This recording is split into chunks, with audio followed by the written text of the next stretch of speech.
Hello दोस्तों, मैं मनीष मंगल आप लोगों का कॉस्मोस कंपटीशन क्लासेस के ऑनलाइन प्लेटफॉर्म पर हार्दिक स्वागत करता हूं। तो दोस्तों, आज हम जानने वाले हैं एसएससी सीजीएल की कुछ पोस्ट पे स्केल और उनके प्रमोशंस के बारे में कि एसएससी सीजीएल में कौन कौन से पोस्ट होते हैं, कौन कौन सा उनका पे ग्रेड रहता है, पे स्केल रहता है, क्या क्या उनको काम करना पड़ता है और कहां कब कैसे इनका पोजीशन और प्रमोशन होता है। तो चलिए हम इसके बारे में एक डिटेल्ड एक वीडियो बना रहे हैं आज आप लोगों की सुविधा के लिए, जिससे कि आप ये जान पाएं कि किस तरह का प्रमोशन हम लोगों को मिलने वाला है और कौन सी पोस्ट पर कितना पेमेंट मिलने वाला है। साथ में हम देखेंगे कि किस तरीके का पेपर पैटर्न रहता है, पेपर पैटर्न में क्या क्या आपसे पूछा जाता है। तो देखिए दोस्तों, हम सबसे पहले बात करेंगे आज जो एग्जाम हमने टारगेट में लिया है वो है एसएससी सीजीएल। किसकी बात कर रहे हैं आज हम? एसएससी सीजीएल की बात करते हैं। सीजीएल जिसका पूरा नाम कंबाइंड ग्रेजुएट लेवल होता है। कंबाइंड यानी कि संयुक्त, ग्रेजुएट यानी कि स्नातक और लेवल मानी क्या होता है? स्तर। अगर हम इस एग्जाम की बात करें तो अभी फिलहाल नया नोटिफिकेशन आया हुआ है जिसका सीजीएल एग्जाम जो है अप्रैल में है और 23 तारीख दिसंबर से 2021 में उसके फॉर्म की एप्लीकेशन चालू हो चुकी है। आप आज से ही फॉर्म भर सकते हैं, अभी से ही फॉर्म भर सकते हैं और 1 महीने की इसकी फॉर्म की लास्ट डेट रखी गई है। आप आराम से इसकी फॉर्म अप्लाई कर सकते हैं। सीजीएल के एग्जाम को अप्लाई करने के लिए 18 साल मिनिमम एज होनी चाहिए आप लोगों की, और अगर आप 18 साल के होने वाले हो 1 जनवरी को तो भी आप भर सकते हैं। अगर आप 18 साल के 1 जनवरी को होने वाले हो 2022 में तो भी आप भर सकते हैं, अप्लाई कर सकते हैं, कोई दिक्कत नहीं है।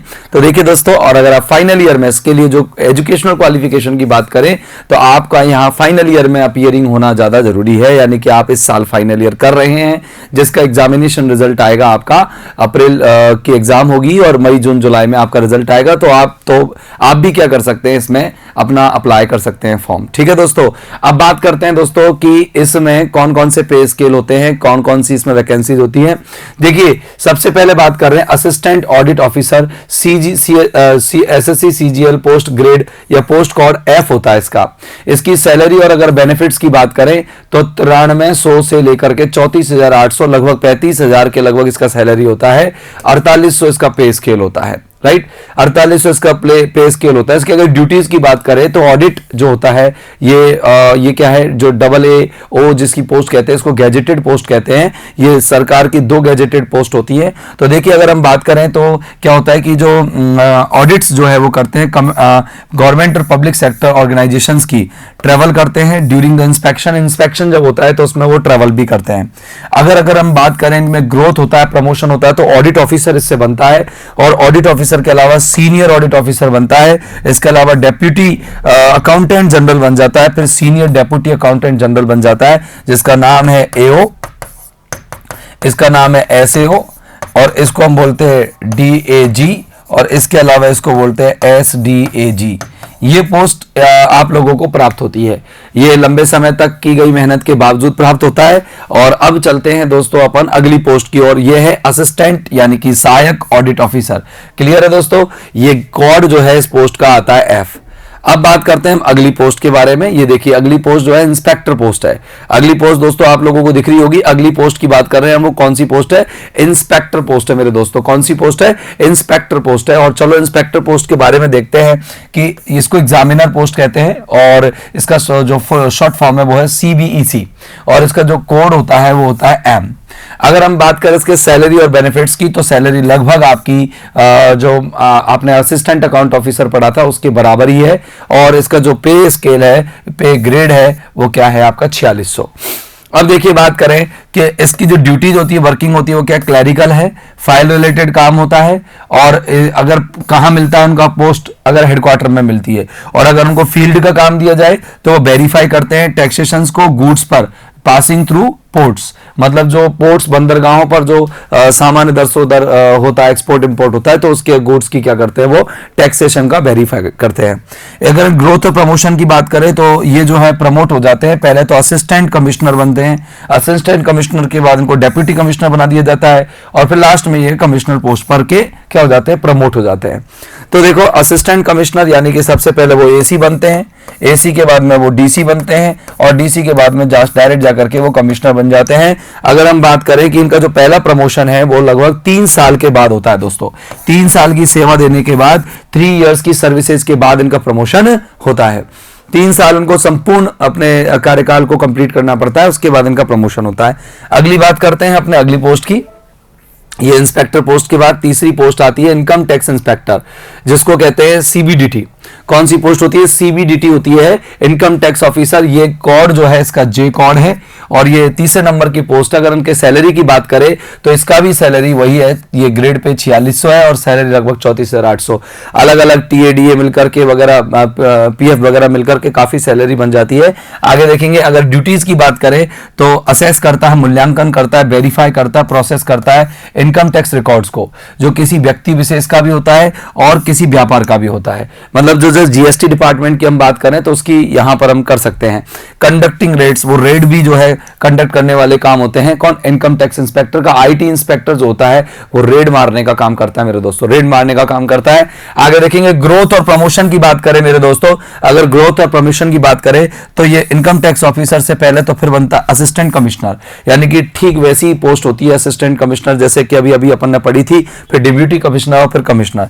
लेकिन इनका जो प्रमोशन है वो पहला क्या है, कब होगा? जब पहले ये 8 साल कंप्लीट कर लेंगे। और उनको, यानी कि आप पिछला देख सकते हो, पिछला 3 साल के आपका क्या कर सकते हैं, 3 साल के कंप्लीट करने के बाद ही वो इंस्पेक्टर को प्रमोट कर दिया जाता था। एग्जामिनर को 3 साल बाद ही प्रमोट कर दिया जाता था। अब बात करते हैं अपन assistant in ministry of external affairs. External affairs में अगर वो लग जाता है मिनिस्ट्री में असिस्टेंट के रूप में, तो इसकी कोड जो है ई होती है। और इसके बेनिफिट्स की बात करें, लगभग उतनी ही सैलरी, पे स्केल उतना ही होता है। अगर हम इसका काम की बात करें तो एडमिनिस्ट्रेशन वर्क होता है, जैसे typing, compiling reports, emailing, calling, updating about events and maintaining the files को मेंटेन करने का काम होता है। और इसका पहला प्रमोशन 15 से 17 सालों में होता है और कोई इसको एग्जाम नहीं देनी पड़ती इसकी। और पहला प्रमोशन जो है इनका कब? अगर वो एक डिपार्टमेंटल की कोई एग्जाम देता तो पहला प्रमोशन 8 साल में होता है। बिना एग्जाम दिए उनका लगभग डबल साल लग जाते हैं, यानी कि 15-16 साल लगभग लग जाते हैं उनको किस पोस्ट पर प्रमोट होने के लिए, अगली पोस्ट पर प्रमोट होने के लिए। आगे बात करते हैं दोस्तों, अपन ने असिस्टेंट जो है पढ़ा है अभी, और इसके बाद इंस्पेक्टर आते हैं सेंट्रल एक्साइज। सेंट्रल एक्साइज केंद्रीय जो उपकर है उस विभाग में जो इंस्पेक्टर पोस्ट होती है, उस इंस्पेक्टर का जो पे स्केल होता है वो भी दोस्तों 8600 होता है, 4600 होता है, लगभग उतना ही पेमेंट इनको मिलता है। और ये कोड जो है इसका के है और इसका काम क्या होता है? एग्जीक्यूटिव वर्क होता है, यानी कार्यवाहक का काम होता है। इनका बढ़ावा देना होता है सेंट्रल एक्साइज को और सर्विस टैक्स को, है ना, ठीक है। क्लैरिकल और फाइल वर्क होता है अगर इनको हेडक्वार्टर में पोस्ट मिले तो। और अगर इनकी फील्ड में पोस्ट मिले तो इनको क्या करना पड़ता है? डिटेक्ट करना पड़ता है एवेजन का जो टैक्सेज में हो रहा है। टैक्सेज में जो एवेजन हुआ है या टैक्सेज में जो बचा हुआ टैक्स में कौन कौन लोग बच रहे हैं उसका इनको काम करना होता है। ग्रोथ एंड प्रमोशन की बात करें तो इनका प्रमोशन सब पहले सुपरिटेंडेंट के रूप में होता है, फिर असिस्टेंट कमिश्नर बनते हैं। वही सबसे पहले ये क्या होता है? सुपरिटेंडेंट बनते हैं, फिर इसके बाद में असिस्टेंट कमिश्नर बनते हैं, फिर डिप्यूटी कमिश्नर, फिर लास्ट में कमिश्नर बनते हैं। पहला प्रमोशन लगभग 8 साल बाद होता है सर्विस के, ठीक है ना, और वो डिपार्टमेंटल एग्जाम उनको क्लियर करनी पड़ती है। बिल्कुल दोस्तों, बहुत बढ़िया जानकारी आप लोग प्राप्त कर रहे हैं, बहुत बढ़िया जानकारी आप लोग जुटा रहे हैं। चलिए अगर अपन आगे बात करें इनके आगे क्या होता है, आगे की देखते हैं। देखिए आगे जो है अपनी अगली पोस्ट है, ये प्रिवेंटिव ऑफिसर है। वो एक्साइज इंस्पेक्टर था और एक्साइज में था, और यहां पर अपन जो इंस्पेक्टर पढ़ रहे हैं वो प्रिवेंटिव ऑफिसर है। प्रिवेंटिव ऑफिसर का पे स्केल सेम है, पे स्केल में कोई दिक्कत नहीं है। बात करते हैं आगे ड्यूटीज और वर्किंग की। अगर बात करें तो दोस्तों याद रखना, एग्जीक्यूटिव वर्क इनका भी काम होता है। ये स्मगलिंग को, जो स्मगल होती है, तस्करी होती है, उसको ये क्या करते हैं? रोकते हैं। इसीलिए इनको प्रिवेंटिव ऑफिसर कहते हैं, रोकथाम अधिकारी कहते हैं। क्लैरिकल और फाइल वर्क होता है अगर इनको हेडक्वार्टर दे दिया जाए तो। ये क्या करते हैं? मूल्यांकन करते हैं कस्टम ड्यूटी का, जो सामान पर लगता है, अरेस्ट पर लगता है, सीज पर लगता है, सर्च पर लगता है, डिटेन एक्ट इन पे लगता है, इन सारी चीजों पर, एयरपोर्ट पर, पोर्ट पर, इन सभी जगहों पर। तो देखो ये जो है इनका प्रमोशन जो है पहले सुपरिटेंडेंट के रूप में, ठीक एक्साइज इंस्पेक्टर की तरह, फिर असिस्टेंट कमिश्नर बनते हैं, फिर ये डिप्यूटी कमिश्नर बनते हैं, फिर ये कमिश्नर बनते हैं। और इनका जो पहला प्रमोशन है वो 8 साल की सेवा के बाद होता है, जब ये एग्जाम दे देते हैं। डिपार्टमेंटल एग्जाम होती है, उसको इनको क्लियर करना होता है निश्चित तौर से, तब इनका प्रमोशन हो जाता है।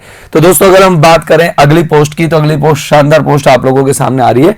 देखिए असिस्टेंट एनफोर्समेंट ऑफिसर, ठीक है ना। AEO इस पोस्ट का नाम है AEO, और ये भी पोस्ट 4600 ग्रेड पे की पोस्ट है। लगभग 7th ग्रेड पे के बाद इसका तो थोड़ा थोड़ा वेतनमान बढ़ चुका है, और अभी 8th ग्रेड पे के बाद और भी अच्छा वेतनमान का हो जाएगा।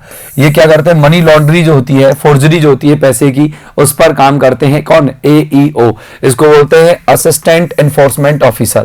अगर हम बात करें वही इनका वही सेटअप होता है कि उसी तरीके से ये प्रमोट होते हैं। तो देखिए इनका प्रमोशन का सिस्टम क्या है कि पहले तो ये असिस्टेंट डायरेक्टर बनते हैं, फिर डिप्यूटी डायरेक्टर बनते हैं, और वो डायरेक्टर बनते हैं। वो कमिश्नर बनते हैं, ये डायरेक्टर बनते हैं, ठीक है ना। ये AEO क्या बनते हैं, डायरेक्टर बनते हैं, यानी कि इन्फोर्समेंट ऑफिसर क्या बनता है, डायरेक्टर। फाइनल इसकी पोस्ट डायरेक्टर है, और यहां पर कोई फिक्स प्रमोशन पीरियड नहीं होता इनका। जी हाँ, इनका कोई फिक्स प्रमोशन पीरियड नहीं होता है, इनका प्रमोशन किसी भी समय पर किया जा सकता है। कुछ परफॉर्मेंस होता है, कुछ एग्जाम, डिपार्टमेंटल एग्जाम कभी भी कंडक्ट होती है उसके लिए, तो उसमें उनका प्रमोशन होता है। अगर हम बात करें असिस्टेंट की, किस में बात कर रहे हैं, CVC में। CVC क्या होती है, central vigilance commission. Central vigilance यानी कि केंद्रीय सतर्कता आयोग। केंद्रीय सतर्कता आयोग वही ग्रेड पे सेम की सेम है। इनका काम क्या होता है, केस फाइल को अपडेट करना, कांटेक्ट करना रिस्पेक्टिव डिपार्टमेंट्स में, कलेक्ट करने के लिए रिक्वायर्ड इंफॉर्मेशन को और रिकॉर्ड कीपिंग को, मॉनिटर करता है सतर्कता को। Activities carried out by various central government organisation, जो विविध प्रकार की केंद्रीय संगठनों के द्वारा जो एक्टिविटीज की जाती है, उन एक्टिविटीज को क्या करता है, उन पर नजर बना के रखता है। ग्रोथ एंड प्रमोशन क्या होता है इनका ग्रोथ होता है अंडर सेक्रेटरी। जो प्रमोशन है इनका, पहले अंडर सेक्रेटरी होते हैं, फिर ये डेप्यूटी सेक्रेटरी बनते हैं, फिर डायरेक्टर बनते हैं। जिस तरह से AEO अपना डायरेक्टर बनता है, ठीक वैसे ही इनका जो लास्ट जो प्रमोशन है वो डायरेक्टर पोस्ट पर होता है। और फर्स्ट प्रमोशन जो है लगभग 7-8 साल की सेवा कंप्लीट करने के बाद होता है। इनके लिए कोई डिपार्टमेंटल एग्जाम नहीं होती होगी। आगे बात करते हैं अपन दोस्तों अगली पोस्ट की। अगली पोस्ट आप लोगों के सामने आती है असिस्टेंट इन AFHQ। कौन सा, असिस्टेंट इन AFHQ, इसका कोड है G। और इसका काम क्या है दोस्तों, इसका काम वो ठीक डायरेक्टर पोस्ट ही है एक तरह की है, लगभग ग्रेड पे भी सेम है। क्लरिकल वर्क होता है, फाइलों को रखना, रिपोर्ट रखना, many kinds of paper work होते हैं, और keeping track of ongoing cases, जो चल रहे केस होते हैं उनका ट्रैक करते हैं कि कौन कौन से केस चल रहे हैं, इनकी जानकारी रखते हैं। और इनका प्रमोशन किस रूप में होता है, सबसे पहले सेक्शन ऑफिसर बनते हैं ये, फिर डिप्यूटी डायरेक्टर बनते हैं, फिर ज्वाइंट डायरेक्टर बनते हैं, फिर डायरेक्टर, फिर प्रिंसिपल डायरेक्टर बनते हैं। यानी कि डायरेक्टर से भी ऊपर वाली पोस्ट इन लोगों को प्राप्त हो जाती है प्रमोशन के बाद। तो वो पहला प्रमोशन लगभग इनका 4 साल में हो जाता है, सेकंड प्रमोशन का 6 साल में होता है, थर्ड प्रमोशन का 5 साल में हो जाता है, और फोर्थ प्रमोशन भी 5 साल में इनका होता है। यानी कि इन चारों पोस्ट के लिए प्रमोशन में इनको 3-3, 4-4, 5-5 सालों का क्या करना पड़ता है दोस्तों, इंतजार करना पड़ता है। इस छोटे से इंतजार के अंदर इनका क्या हो जाता है, बहुत लंबे पोस्ट पर, बहुत बड़ी पोस्ट पर इनका प्रमोशन हो जाता है। अब बात करते हैं अपन पोस्ट नंबर 10 कौन सी होती है, थोड़ा तेज ले रहे हैं क्योंकि ये पोस्ट आपको हल्की फुल्की अपने दिमाग में रखनी है। Assistant in ministry of railway. Railway मंत्रालय में उनका जो असिस्टेंट होता है, सहायक होता है, इसका पोस्ट कोड D होता है। इसका भी पेमेंट स्केल सेम होता है।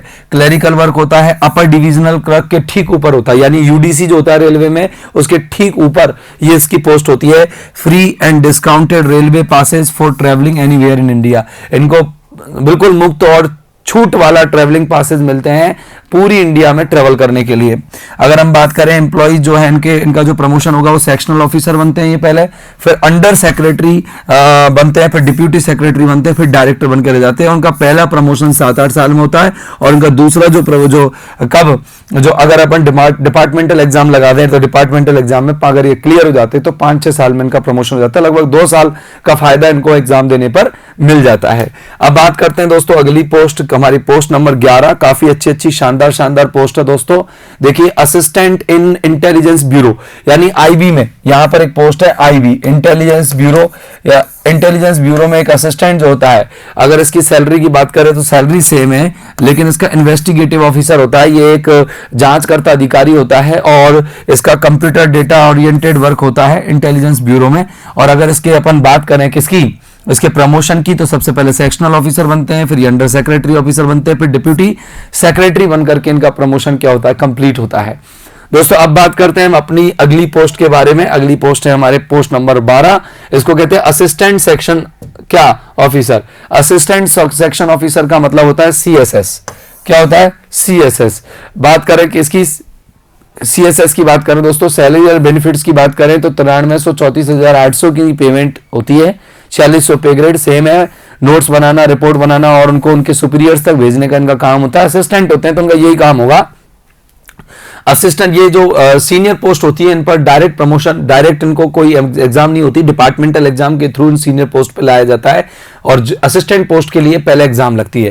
ठीक है, बात करते हैं इनका जो प्रमोशन होता है, सेक्शन ऑफिसर, फिर अंडर सेक्रेटरी ऑफिसर, फिर डिप्यूटी सेक्रेटरी, फिर डायरेक्टर के रूप में होता है। पहला प्रमोशन 10 साल में होगा, एग्जाम लगे तो 5 साल में होगा और सेकंड प्रमोशन का 4 साल में हो जाता है। इसके बाद कोई एग्जाम नहीं लगती। इनका प्रमोशन ईयरली होता रहता है, यानी कि 3-4 साल के गैप में हर बार इनका प्रमोशन होता रहता है। अब आगे देखते हैं अपन, अपना जो 13वीं पोस्ट है वो है सब इंस्पेक्टर एसआई सीबीआई है ना, सीबीआई में सेंट्रल ब्यूरो इन्वेस्टिगेशन में, केंद्रीय जो अपन का ब्यूरो इन्वेस्टिगेशन है उसमें इनकी जो क्या पोस्ट रहती है, इनकी पोस्ट रहती है सब इंस्पेक्टर की, एसआई की।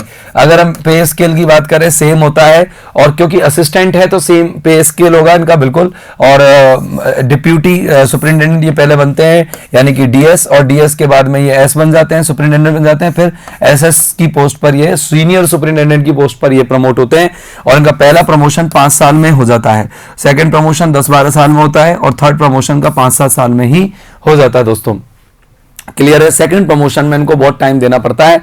अब अगर हम बात करें अगली पोस्ट की, तो अगली पोस्ट आप बड़ा क्विकली देखेंगे, हमारी अगली पोस्ट है असिस्टेंट। अदर मिनिस्ट्री जो होते हैं, दूसरे मंत्रालय होते हैं, उनमें इस पोस्ट को रखा जाता है। और अगर हम ड्यूटीज की बात करें तो इनमें गवर्नमेंट के अंडर, गवर्नमेंट ऑर्गेनाइजेशंस के अंडर काम करना पड़ता है, जैसे कि पर्सनल एंड ट्रेनिंग जो डिपार्टमेंट है, ठीक है ना, पार्लियामेंट्री अफेयर्स है, इलेक्शन कमीशन है, इनमें इनको काम करना पड़ता है। इसके बाद अगर हम बात करें इनकी जो प्रमोशंस की बात करें, सबसे पहले सेक्शन ऑफिसर, फिर अंडर सेक्रेटरी, फिर डिप्यूटी सेक्रेटरी के रूप में ये काम करते हैं। दोस्तों इनका प्रमोशन होता है, डिप्यूटी सेक्रेटरी तक ही ये रह पाते हैं, इसके बाद आगे नहीं बढ़ते। इसके बाद इनका शायद क्या होना है आपको पता है, ये क्या हो जाते हैं, बाद में रिटायर्ड हो जाते हैं। अगर हम बात करें इसकी डिविजनल अकाउंटेंट की, सीएजी एक अच्छी पोस्ट है, सीएजी की अच्छी पोस्ट होती है, लेकिन इसका ग्रेड पे कम होता है, लेकिन इसका सैलरी लगभग ऑलमोस्ट इतना ही बनता है। अगर हम बात करें ऑडिटिंग वर्क होता है इनका, और जो स्टेट गवर्नमेंट चलाता है, राज्य सरकार द्वारा निर्धारित किए गए ये लोग होते हैं। लेस ट्रैवलिंग, कम ट्रैवलिंग होती है, लेस ट्रांसफर्स होते हैं, इनके ट्रांसफर्स भी बहुत कम होते हैं। तो ये पोस्ट अगर देखा जाए तो अगर कोई बढ़िया रैंक ला करके इस पोस्ट को चुनता है तो निश्चित तौर से अच्छे मार्क्स ला करके अगर कोई चुनता है तो ये अच्छी पोस्ट है, क्योंकि जहां पर एक बार लग जाता है तो ट्रांसफर बहुत रेयर होते हैं, जल्दी से उसको इधर से उधर भेजने की कोई जरूरत नहीं पड़ती है। तो सेटलमेंट व्यक्ति कर सकता है अपना। आगे देखेंगे डिवीजन अकाउंट ऑफिसर की बात करें, डीएओ की बात करें, यानी कि फिर अपना डिविजनल अकाउंट ऑफिसर सीनियर की बात करें, ये ग्रेड सेकंड है, ये ग्रेड फर्स्ट है। और अगर सीनियर डिविजनल अकाउंटेंट ऑफिसर अपन का सीएजी बनता है, ठीक है ना, ये बहुत बड़ी बात है। संभागीय अकाउंट ऑफिसर बनना अपने आप में एक बहुत बड़ी पोस्ट होती है ये। फिर इंस्पेक्टर की बात करें, नारकोटिक्स में जो बिश होते हैं उनमें इंस्पेक्टर की बात करें तो अगर इनका पे स्केल बात करें तो 4200 होता है, और इनका जो प्रमोशन होता है सुपरिटेंडेंट ऑफ नारकोटिक्स, फिर एएनसी बनते हैं ये, फिर डिप्यूटी नारकोटिक्स बनते हैं, फिर नारकोटिक कमिश्नर बन जाते हैं। मतलब वही कि पहले ये क्या बनते हैं, असिस्टेंट बनते हैं, फिर डिप्यूटी बनते हैं, फिर डिप्यूटी के बाद में क्या बन जाते हैं, कमिश्नर बन जाते हैं। नारकोटिक इनके साथ जुड़ जाएगा। कोड सी इनकी पोस्ट है, कोड सी इनकी पोस्ट है। अब आते हैं दोस्तों अगले पोस्ट पर, असिस्टेंट। ये है अदर मिनिस्ट्रीज में असिस्टेंट पोस्ट होती है, और ये क्या होता है, डिपार्टमेंट्स के ऊपर डिपेंड करता है कि डिपार्टमेंट्स किस तरीके से इनकी ग्रोथ करना चाहता है। दोस्तों डिपार्टमेंटल एग्जाम के साथ भी कर सकते हैं और नॉर्मल 3-4 साल में इनको प्रमोशन भी दिया जा सकता है। अगर हम बात करें अगली पोस्ट की बात करें मेरे प्यारे दोस्तों, 18 जो नंबर की पोस्ट है वो है सब इंस्पेक्टर इन नेशनल इन्वेस्टिगेशन एजेंसी, एनआईए, यानी कि राष्ट्रीय जांच जो एजेंसी होती है उसके अंतर्गत यहां पर सब इंस्पेक्टर की पोस्ट निकली हुई है। अगर हम बात करें, एक तो होता है भैया सीबीआई में एसआई, और एक यहां पर इनका लगभग 4200 पे ग्रेड होता है, और इनका प्रमोशन पहले तो किसके रूप में होता है, इंस्पेक्टर, फिर डेप्यूटी सुपरिटेंडेंट, फिर सुपरिटेंडेंट के रूप में इनका प्रमोशन हो जाता है, और 5 साल के बाद इनका प्रमोशन होता है, पहला वाला। अगर हम बात करें अगली पोस्ट की, तो अगली पोस्ट आपके सामने प्रस्तुत है स्टैटिस्टिकल इन्वेस्टिगेटर। ये भी अच्छी पोस्ट है। अगर हम बातें एसआई की, ये इन्वेस्टिगेटर होता है, और अगर हम बात करें इसकी तो ये 4200 ग्रेड पे होता है। इनका जो प्रमोशन है, अगर हम बात करें, पहले सीनियर स्टैटिस्टिकल ऑफिसर के रूप में होता है, फिर असिस्टेंट डायरेक्टर बनते हैं ये, और असिस्टेंट के बाद डेप्यूटी, और फिर ज्वाइंट डायरेक्टर बनकर के इनका प्रमोशन क्लियर हो जाता है। लेकिन इनका प्रमोशन बहुत स्लो होता है, बहुत धीमी गति से इनका प्रमोशन होता है। अब ये डिपार्टमेंटल एग्जाम के थ्रू भी हो सकता है, और ये अगर चाहे तो मतलब 5-7 साल 8 साल में इनका प्रमोशन भी कर सकते हैं, डिपार्टमेंट के ऊपर डिपेंड करता है। अब बात करते हैं इंस्पेक्टर पोस्ट। ये डिपार्टमेंट की पोस्ट है और ये इंस्पेक्टर पोस्ट का जल्दी से प्रमोशन होगा, ऐसी कोई दिक्कत नहीं, हर 5 साल में इसका प्रमोशन हो जाता है। अगर हम बात करें इसमें सबसे पहली पोस्ट होती है असिस्टेंट सुपरिटेंडेंट ऑफ पोस्ट और पोस्टल सुपरिटेंडेंट होती है, फिर सीनियर सुपरिटेंडेंट ऑफ पोस्ट होती है जो लगभग ग्रेड पे इसका 54 हो जाता है। मतलब ये ग्रेड फर्स्ट यानी प्रिंसिपल की पोस्ट लगातार इसमें सबसे, अगर जो व्यक्ति कोई इंस्पेक्टर पोस्ट पर जाता है, डिपार्टमेंटल पोस्ट पर जाता है इंस्पेक्टर की पे, तो सबसे पहले उसको असिस्टेंट सुपरिटेंडेंट मिलती है, ठीक है ना। उसके बाद में वो जब पोस्टल सुपरिटेंडेंट में आता है उसके बाद जो पोस्ट बढ़ती है वो एसएस पोस्ट होती है जो 5400 ग्रेड पे की होती है, और सीनियर सुपरिटेंडेंट ऑफ पोस्ट में उसका ग्रेड पे 6600 हो जाता है। यानी कि अगर राजस्थान की बात करें, हम किसी राज्य विशेष की बात करें, तो प्रिंसिपल से ऊपर जो पोस्ट है वो उसकी हो जाती है, यानी कि इसका बहुत बड़ा वेतनमान हो जाता है। अगर हम बात करें इंस्पेक्टर पोस्ट की, तो ये आपको जो है ये कोड जो है इसका पी कोड होता है। अगर हम बात करें अगली पोस्ट की, तो सब इंस्पेक्टर पोस्ट है, ये भी सीबीएन में है, वो सेंट्रल ब्यूरो ऑफ इन्वेस्टिगेशन था, ये है नारकोटिक। अगर हम इसमें बात करें तो इसमें जो होगी आपकी पे स्केल चालू होती है 4200 से, और यहाँ पर अगर हम बात करें इंस्पेक्टर, फिर सुपरिटेंडेंट ऑफ इंस्पेक्टर नारकोटिक्स, फिर असिस्टेंट नारकोटिक कमिश्नर, फिर डिप्यूटी नारकोटिक कमिश्नर, फिर नारकोटिक कमिश्नर, यहाँ पर भी ग्रेड पे बढ़ता ही जाता है, लगभग 6500-6600 का ग्रेड पे यहाँ पर लागू हो जाता है। तो दोस्तों आगे करते हैं अपन बात अगली पोस्ट की। अगली पोस्ट की बात करते हैं ऑडिटर पोस्ट है सीए और एजी। ये शानदार पोस्ट है, सीजीएल की गजब की पोस्ट है। हम बार बार पोस्ट को इंक्रीजिंग ऑर्डर में पढ़ रहे हैं, हम डिक्रीजिंग ऑर्डर में नहीं पढ़ रहे हैं। ऊपर जो पोस्ट पढ़ी थी हमने छोटी पोस्ट थी, और अब उनके बाद हम जो पोस्ट पढ़ रहे हैं बड़ी पोस्ट है। अगर हम बात करें तो देखो इनका पे स्केल जो है, आगे प्रमोशन की बात कर रहे हैं हम लोग, इनका पे स्केल भले ही कम होता है, लेकिन अगर हम बात करें इनके जो सीनियर ऑडिटर है, फिर असिस्टेंट ऑडिट ऑफिसर है, फिर फर्स्ट प्रमोशन 3 साल में हो जाता है, फिर सेकंड प्रमोशन 2 साल के अंदर हो जाता है डिपार्टमेंटल एग्जाम को क्लियर करने के बाद। क्योंकि अर्निंग की बात होती है और किस जगह पर पोस्ट आपको किस तरह की मिल रही है उनकी बात होती है। आगे है अपना जो ऑडिटर है, ऑडिटर पोस्ट की हम बात करें, लेकिन इनमें क्या है रैंक कम जाता, जैसे ऊपर की जो पोस्ट हम लोगों ने बोली थी आईबी वगैरह में, जो सब इंस्पेक्टर थे, असिस्टेंट AAO की पोस्ट की बात करी, तो उनकी जो कट ऑफ है वो ज्यादा जाती है, ऑब्वियसली कट ऑफ ज्यादा जाती है, और इनकी कट ऑफ जो है धीरे धीरे कम होती चली जाती है। ऑडिटर CGDA, और ये अपन की पोस्ट का जो कोड है वो यू है। अगर ऑडिटर की बात करें, ठीक ऑडिटर की जैसी इसकी पोस्ट है। ऑडिटर CGA वाली पोस्ट भी सेम किसकी है, ऑडिटर CA AG वाली पोस्ट है, जो हम पहले पढ़ चुके हैं। ऑडिटर की पोस्ट के बारे में हम कंप्लीट कर चुके हैं, ठीक है ना। 4600 ग्रेड पे वाली बात है। टैक्स असिस्टेंट की बात करें, टीए की बात करें, तो टीए का जो है 2400 ग्रेड पे होता है, और इसकी लगभग सैलरी ये लिख रही है आपके सामने। अगर हम बात करें इसका जो प्रमोशन होता है वो सीनियर टैक्स असिस्टेंट, फिर एक्साइज इंस्पेक्टर, यानी कि एक तो एक्साइज इंस्पेक्टर सीधा बन रहा है व्यक्ति, और एक एक्साइज इंस्पेक्टर के लिए यहाँ पर उसको एग्जाम देनी पड़ेगी। इसके बाद अगर हम बात करें या फिर प्रमोशन होगा, सुपरिटेंडेंट अप्रेजर की बात करें, फिर असिस्टेंट कमिश्नर बन जाएगा, फिर डिप्यूटी कमिश्नर, फिर जॉइंट कमिश्नर, फिर लास्ट में एडिशनल कमिश्नर बन करके, इनकम टैक्स का एडिशनल कमिश्नर बन करके वो रिटायर्ड होता है। फर्स्ट प्रमोशन जो है लगभग 3 साल बाद हो जाता है, और सेकंड प्रमोशन 3 से 4 साल उसको लग जाते हैं। अगर हम बात करें अगली पोस्ट की मेरे दोस्तों, तो अगली पोस्ट आप लोगों के सामने आ रही है टैक्स असिस्टेंट। कौन सी पोस्ट है, टैक्स असिस्टेंट। ठीक वैसी है जैसे CVEC में होती है, ठीक वैसे ही CVDT में भी होती है, सेम पोस्ट है। अकाउंटेंट और जूनियर अकाउंटेंट की बात करें, जो बहुत कम इसकी कट ऑफ जाती है। अगर हम बात करें तो C&AG की बात करें, अलग अलग कैटेगरी के हिसाब से मैं एक बार एक वीडियो आपको ऐसी बनाऊंगा जिसमें CGL के लिए कट ऑफ कौन कौन सी जाती है, मैक्सिमम कट ऑफ किस कैटेगरी के हिसाब से कौन कौन सी आती है, जिससे कि आप लोगों को पता लग सके। अब बात करते हैं अपन ये वाली पोस्ट की है कि किस तरह का पोस्ट होता है, पे स्केल क्या होता है, प्रमोशन एरिया क्या होता है। अब देखिए बात करें इसका पे स्केल जो है लगभग 5200 से लेकर के 20,200, यानी कि पेमेंट जो है ग्रेड पे अगर हम बात करें 2800 होता है। और अगर इसके प्रमोशन की बात करें तो senior accountant, assistant accountant officer, principal accountant officer, senior account officer होता है। पहला प्रमोशन 3 साल में, फिर सेकंड प्रमोशन AAO की एग्जाम के बाद होती है, AAO का जो एग्जाम होता है उसके बाद होती है। थर्ड प्रमोशन 15 साल बाद होता है AAO के, ठीक है ना। यानी इनका प्रमोशन बहुत स्लो होता है अगर हम बात करें, ठीक है ना। अगर हम बात करें अकाउंटेंट, जूनियर अकाउंटेंट की बात करें, तो ये ठीक अकाउंटेंट, जूनियर अकाउंटेंट ऊपर वाला जो हमने पढ़ा था उसके ठीक जैसा होता है। सीनियर सेक्रेटरीट असिस्टेंट की बात करें तो इसको 2400 ग्रेड पे का पेमेंट होता है इसका, और 5200 रुपए से लेकर के 20,200 रुपए की इसकी सैलरी हो सकती है। अगर एम्प्लॉय की बात करें तो इसका जो अगर इसका प्रमोशन की बात करें तो असिस्टेंट से सेक्शन ऑफिसर के रूप में इनका प्रमोशन होता है, 5 साल बाद हो जाता है। फिर इधर जो सेकंड प्रमोशन है वो 6 से 7 साल बाद होता है। अगर हम बात करें अगली पोस्ट की, तो अगली पोस्ट आप लोगों के सामने आ गई है। ये पोस्ट है आपकी कंपाइलर की। कौन सी पोस्ट है दोस्तों? Registrar central of India compiler की पोस्ट है।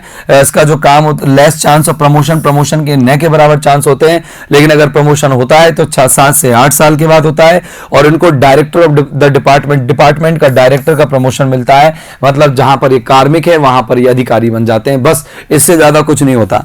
अगर हम बात करें दोस्तों अगली पोस्ट की बात करें, और अगली पोस्ट की बात करें तो ये पोस्ट आप लोगों के सामने आ रही है। 2 पोस्ट और बच रही हैं। असिस्टेंट अकाउंट ऑफिसर, इसका जो ग्रेड पे है 4800 ग्रेड पे, अच्छा पेमेंट होता है इसका। और असिस्टेंट अकाउंट ऑफिसर बहुत बढ़िया पोस्ट है, AA की पोस्ट है। 2 होती है, एक तो ऑडिट ऑफिसर है, एक अकाउंट ऑफिसर है, दोनों ही गैजेटेड पोस्ट होती है, इसीलिए इनका 4800 ग्रेड पे है। इनका जो अगर हम बात करें, इनका जो प्रमोशन है वो भी अच्छी पोस्ट पर। Assistant in serious fraud investigation officer, इसका जो ग्रेड पे 4200 होता है, और इसकी सैलरी जो है आप लोगों को यहाँ पर सामने मेंशन है। अगर हम बात करें दोस्तों कि 33वीं पोस्ट अपन की कौन सी है, तो असिस्टेंट इन अदर मिनिस्ट्रीज, दूसरे मंत्रालयों में जो असिस्टेंट है वो बनता है, इसका भी ग्रेड पे 4200 होता है। और याद रखना दोस्तों, ये सारी की सारी पोस्ट हम लोगों ने किसकी पढ़ी थी? SSC CGL की पोस्ट पढ़ी थी। इन सारी पोस्ट में एक खासियत रही कि इनका पेपर पहले तो प्री पेपर होता है, और उस प्री पेपर में दोस्तों 4 सब्जेक्ट्स आती है। 4 सब्जेक्ट्स प्री क्लियर करना पड़ता है। 200 नंबर का पेपर होता है। इसमें पहली सब्जेक्ट इंग्लिश, फिर मैथ, फिर रीजनिंग, और इसमें जीके साइंस, जनरल अवेयरनेस होती है। ये इन सारी सब्जेक्ट्स को जनरल अवेयरनेस ये सारी सब्जेक्ट्स इन बच्चों को क्लियर करनी होती है। और इनके बाद अलग अलग कैटेगरी से अलग अलग कट ऑफ जाती है। कट ऑफ लगभग 135 से ऊपर जनरल की कट ऑफ जाती है। इसके अलावा अगर हम बात करें 130 से ऊपर OBC की कट ऑफ जाती है। 125 से ऊपर EWS की कट ऑफ जाती है। ओके, OBC और ये हो गया जनरल। इसके अलावा अगर हम ST SC की बात करें तो 110 से ऊपर ST SC की कट ऑफ जाती है दोस्तों। 110 से ऊपर ST SC की कट ऑफ जाती है, कभी कभी आसपास जाती है, लगभग 108, 105, 107 इस तरह से कट ऑफ जाती है। अगर हम बात करें किसकी? मेन पेपर की, तो जो मेन पेपर होता है दोस्तों, इनका मेन पेपर, अगर मेन पेपर की बात करें तो मेन पेपर में 2 सब्जेक्ट्स आती है 2-2 घंटे की। एक तरफ होती है मैथ और एक तरफ होती है इंग्लिश। लगभग 400 नंबर के ये पेपर्स होते हैं दोस्तों। 200 नंबर की इंग्लिश होती है और क्वेश्चंस की संख्या 200 होती है। और मैथ के भी 200 नंबर होते हैं और क्वेश्चंस की संख्या होती है 100। यहां पर क्वेश्चंस की संख्या होती है मेरे प्यारे दोस्तों 200। कौन सी होती है? 200 होती है। और टोटल 400 नंबर में से यहां पर भी कट ऑफ का ठीक वही रेशियो है, परसेंटेज ऑफ रेशियो सेम जो इतना था यहां पर। फिर तीसरा पेपर इनका डेस्क्रिप्टिव होता है, ये टियर 2 है। और अगर टियर 3 की बात करें हम तो वो डेस्क्रिप्टिव पेपर होता है।